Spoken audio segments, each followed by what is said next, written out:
there's nothing like cracking that cellophane, pulling that record out. It just smells great.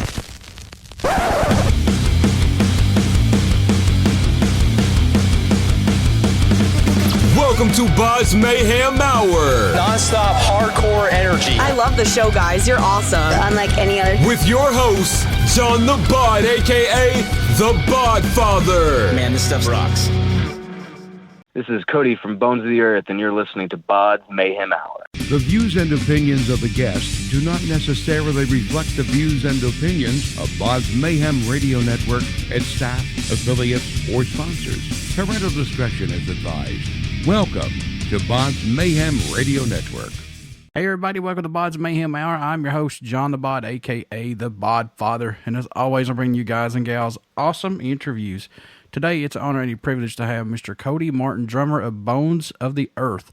The Arkansas hardcore doom trio Bones of the Earth have released their new 6-track album, Eternal Meditations of a Deathless Crown. Also check out their single from the album, Peace Seeker, as well. So, Cody, how's it going, man? And welcome to the show. Appreciate it, man. I'm doing good. How are you? Awesome. Glad to have you on here and talk about Bones of the Earth and what all was going on. So, how have you been doing, and how excited are you to hopefully get back out on the road and tour and play some live shows possibly coming up? Pretty excited. We've been hard at work trying to keep ourselves as busy as we can during COVID and everything, so we're definitely itching to get back on stage. Definitely going to do a few things locally and feel it out before we start booking tours. But yeah, hopefully by the end of the year we can start throwing some stuff together. Did you find yourself doing anything differently other than working on music, such as like collecting or catching up on anything possibly that you may have been slacking on?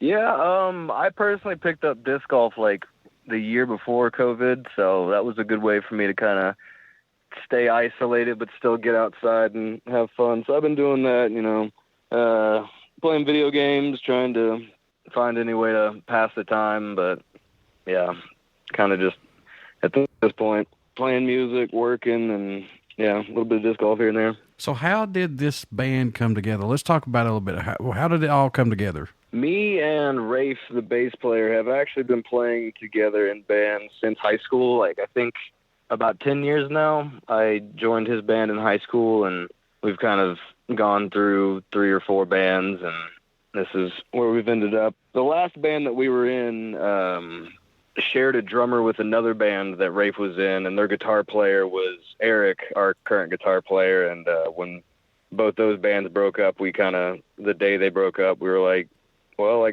guess we're gonna start a new band. We gotta do something. So yeah, the 3 of us kind of came together and just immediately started writing Bone stuff. I know I personally had a library of riffs prepared for future stuff that the other band was doing, and I think the other guys did the same. So we kind of had a good pool of material to kind of just immediately start working with. So yeah, it came together pretty quickly.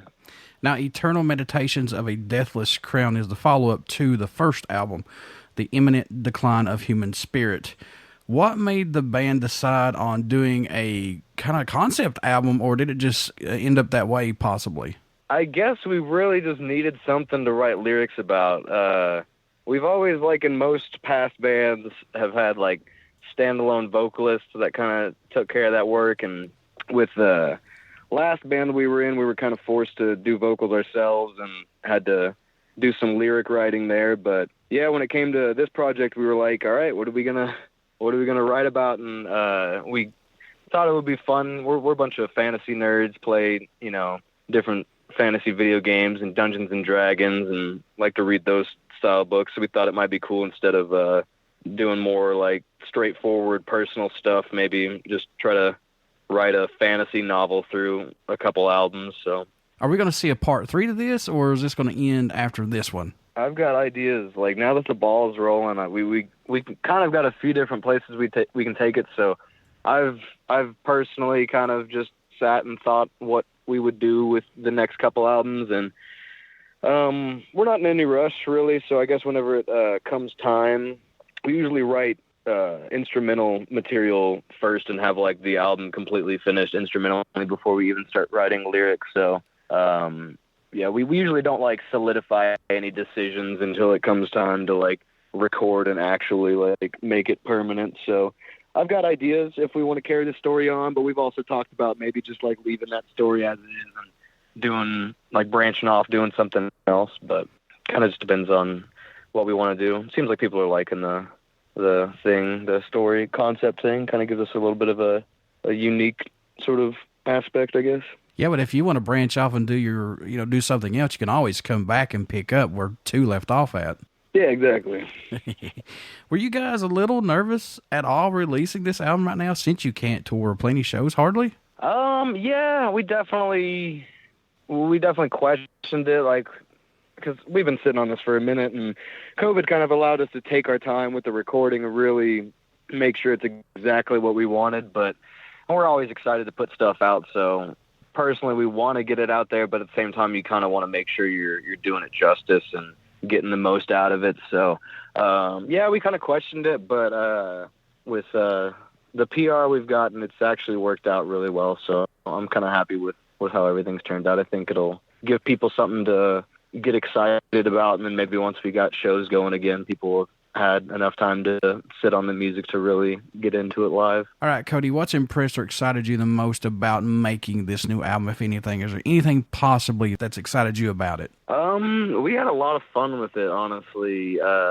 When this band started, our bass player Raif bought a bunch of recording equipment. Just, we were kind of in a position to where a lot of what Bones became was just us doing what we had to do. Just came of necessity just to get this new band started and get to playing music again. So he does all of our recording, and that's kind of grown into what Holy Anvil Recording Company is. So since he is doing it, that kind of gives us the freedom to really take a little more time and be more experimental. And so me and him both work at a machine shop, or we've got some big machines at the shop we work at. So we kind of did some field recordings of that and gave it to one of our buddies and let him edit it and make it sound crazy. So all the wild machine noises are actual, like, real machines that we've just like edited. So we had a lot of fun with that, trying to make with it being so story driven, the lyrics, we wanted to try to make the music as cinematic as possible and try to help the music tell the story a little bit itself. So that was a lot of fun. I enjoyed that. Any tracks standing out more to you than any right now on this new album? I know it must change every time that you listen to it. I know this is your babies, but do you have any song possibly that sticks out for you? I've seen Machine Rising seems to be somewhat popular with all the people that I've seen reposting it and digging on it. And listening back to that song, it's so wild, and it goes. It's a long song, and we kind of go all over the place with it, but I'm really happy with how the song concludes and like comes together. It really sounds nice. Erik's guitar solo is honestly it's just a really good guitar solo that I really enjoy listening to, and yeah, I'm pretty stoked on how that ending came out. Was there a song that you guys were working on that totally ended up sounding different or took a major turn from what it was at the beginning of working on it?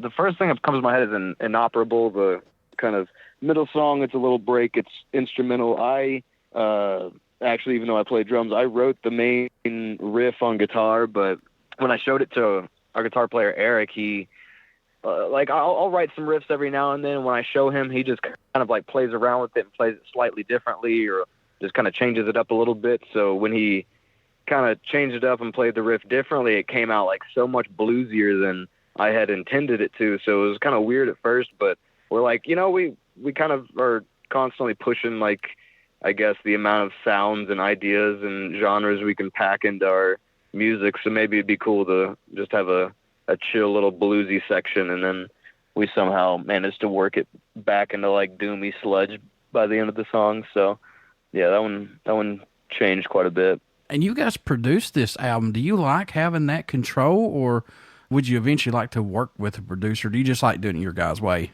I mean, I personally like it. Our bass player, Raif, is really the one that produces it. Like, we obviously, being in the band with him and being friends with him, we can work with him a lot, and we have a lot of creative control, but ultimately he's kind of like the one on the engineering side, like the science audio side of making things sound good. We're kind of just on the creative side of structuring songs, but it definitely gives us freedom, you know what I mean? Like I said, to experiment more and try different things. And ultimately, if in the end we're not really happy, I think we ended up re-recording the album when we first did it. We did like a 1 weekend of tracking, and then we ended up doing like a small mix and listened back to it, and we were just, nobody was really stoked on it, so we actually went back and re-recorded the whole thing. That's something that you can't necessarily do with somebody else. When you're paying for studio time, you'd have to pay for more studio time, and it just feels like a waste of money. But when you're doing the recordings yourself, you kind of have the freedom to kind of make those decisions and really make sure it's exactly what you want it to be. Yeah, and there's kind of no pressure either. You know, I know some I've heard there's sort of pressure when you're dealing with a record company and stuff like that, because they want you to have this album in a certain time. And then you could tell, you could tell that those albums are rushed. But when you have that free time and as much time as you want to work on this, man, that's an added bonus, I think. Oh yeah, for sure. It's definitely nice to not have any time constraints on our creativity, but having that big label money would be pretty sick too. Pros and cons always. Yeah, pros and cons. It's a little give and take. You guys worked with Michael Stenhauser. He did the artwork for this album. How was working with him on this? Yeah, Michael's awesome. We actually worked with him in our last band. He did the artwork for a couple of our releases and some of our T-shirts and stuff. We were just really happy with what he was able to do, and he'd kind of worked with our vision and our ideas really well before, so we're always really impressed with what he's doing. He's always really growing as an artist too. I'm friends with him on Facebook, and he's just constantly learning new stuff and applying new ways to make graphic media or graphic design stuff. So yeah, he's kind of a genius. I want to step back here for just a few moments, because you mentioned that you had a lot of stuff wrote. How much do you have written for upcoming EPs or another full length possibly that didn't make this album? Honestly, we've probably got like 5 or 6 songs, like maybe more like four for sure, like finished instrumental songs, and maybe like another 2 or 3 that are in the middle of being worked. And we just released our album, so a couple weeks ago we kind of told ourselves, like, let's chill out, and like we don't need to be writing material this fast. We kind of hit a point where it felt like we were forcing the material out, and we're like, man, we're not going to need this stuff for another couple of years probably. So we've actually taken a little bit of a break to kind of relax and chill, and maybe let some riffs and some ideas pull up. That way when we meet up, we have a good chunk of stuff to kind of pick from, instead of just trying to bring every idea to the table the second we come up with it. So yeah, we've got maybe a third or half close to what the next album will be. We definitely want to make the next one longer. We did a couple 6-track, like 30 minutes. We want to make the next one more like 11, 12-track, hour-long, more focused on time than tracks, you know what I mean? But we want to give people a little bit more of an album. This one was kind of intentionally shorter just to match the length of the first one, because this is kind of like the counterpart to that one, so it didn't feel right necessarily like overshadowing it with being much longer. The Imminent Decline of Human Spirit was the band's debut album. Do you still see the band musically growing or being challenged to step outside that box and go out and reach for stuff that you've never done before? Yeah, I mean, this whole band has kind of been a growth, especially for me. It's the first band I've ever played drums in. Like I said, like we do a lot of what Bones came out of necessity. We lost our drummer and were forced to, figure something out if we wanted to play music and start a band. So I kind of, I've dabbled in drums and had interest over the years. So I kind of was like, all right, let's see if I can do this. So the Imminent Decline of Human Spirit is the first thing I've ever written on drums, and that was kind of pretty quickly thrown together. So when we wrote album 2, I really felt like I was able to play a lot more of what I hear in my head, because I'm not so physically held back now that I'm a little more comfortable. And I think album 3 is kind of just even more so in that direction, where I'm just getting more and more comfortable with myself and my ability to execute some of the ideas that I have is exciting. And I think the music's going to be a lot better. And what do you hope everyone takes away, or what do you hope they hear while listening to any of Bones of the Earth's music in general? What do you hope someone takes away from this once they start listening to it? I honestly just hope they enjoy it, and I think Bones of the Earth, like some music is meant to bring, to address like issues and stuff like that, and really get deep, like about personal stuff like that. And there's stuff like that buried in our music, but for the most part, it's kind of meant to be an escape. And the world's, like, especially lately, not the greatest place to exist and have to navigate. So we're just trying to give people something made up and fun to enjoy, and hopefully just forget about things for a little while. All right, Cody, what made you want to become a musician, man? What was that spark for you, possibly, if you can recall, that said, yeah, I want to do this? I don't know, man. I feel like it's always kind of, like, looking back, because I didn't start playing music locally until my senior year in high school, and it's kind of like once I started doing it, then I could kind of look back at the rest of my life and be like, oh yeah, like I've always wanted to do this. Like I've always had major interests and fascinations with the music that I've been into and the artists that were doing it. So I feel like I've always had a desire to be on stage and perform and create. And, you know, once I got the opportunity in high school and actually got to experience a little bit, it's kind of like, oh yeah, this is for sure what I want to do. Did you have a go-to album or song when you were younger that affected you as far as giving you inspiration or just letting you escape for a couple hours, man? Did you have that go-to album that you had to have, or song possibly? Yeah, I was very fixated on, like, whatever artist I was interested at the time. I kind of fixated on that one artist. I wasn't ever really the type of person to listen to multiple bands or kind of like a playlist of stuff. I kind of just found the artist that I was into, and that's all I listened to. So over the years it changed. So, you know, like when I was in elementary school, I was, you know, listening to pop punk and stuff like that. And then eventually my dad got me into Kiss when I was in middle school, so I was all about them for a little while. And then, you know, worked my way to like Black Sabbath, Metallica, Slipknot, into Suicide Silence, Whitechapel, and got more modern. And then, yeah, now I'm kind of just amongst the heavy. How does it feel to have this band compared to like a mixture of Neurosis, Melvins, and even Acid Bath? Man, that's a whole mixture of all kinds of genres. But how does that feel to have this band compared to those bands?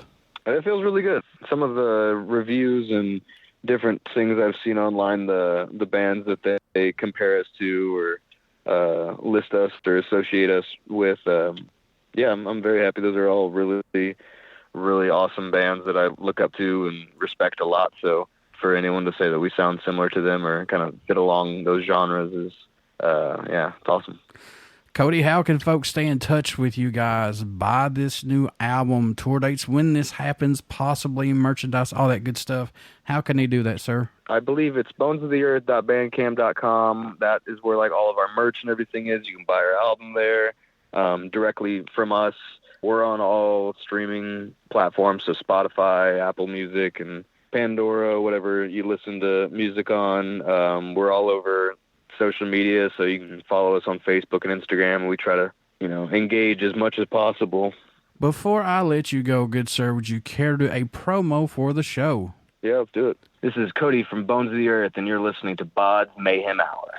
Everybody, stick around. We got some great stuff coming up, and you only hear these interviews right here on BODS Mayhem Hour and BODS Mayhem Hour Podcast. Folks, get out and check out our Facebook page. It has our podcast link, YouTube link, and you want to subscribe to our YouTube link because we have all kinds of stuff coming up, and plus giveaways. And I know people like giveaways, so we'll have shirts, CDs, posters, all kinds of stuff to give away. Also, check out Bones of the Earth. Pick up their new album that's out right now, Eternal Meditations of a Deathless Crown. Also, check out their single, Peace Seeker, and their very first album, The Intimate Decline of Human Spirit. Check these guys out and don't sleep on them because they have some really, really good music out there. So, Cody, I wish you guys nothing but the best of luck, and thanks for doing the interview. Yeah, I appreciate it, man. Thank you.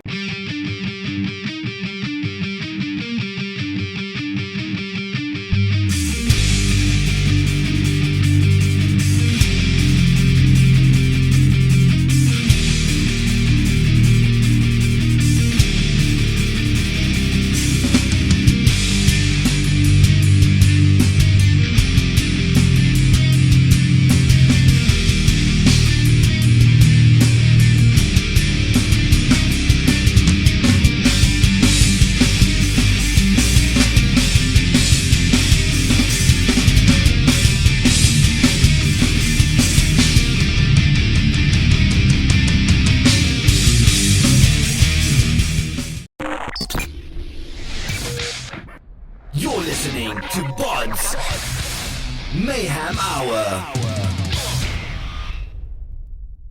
Follow us on Facebook, Twitter, and Instagram.